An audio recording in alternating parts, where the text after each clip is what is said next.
If Google Chrome is slow, clearing cache and cookies can fix most problems. In this video, I'll show you how to do it safely in under 1 minute.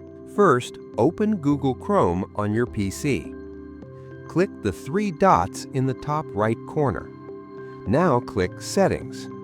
On the left side, select Privacy and Security. Then click Clear Browsing Data. Make sure cookies and other site data is checked. Also check cached images and files. Set the time range to all time for the best results. Now click Clear Data. Wait a few seconds for Chrome to finish. Important note: clearing cookies may sign you out of some websites. Your saved passwords will stay safe.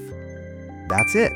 You've successfully cleared Chrome's cache and cookies. Subscribe for more fast PC, browser, and app fixes.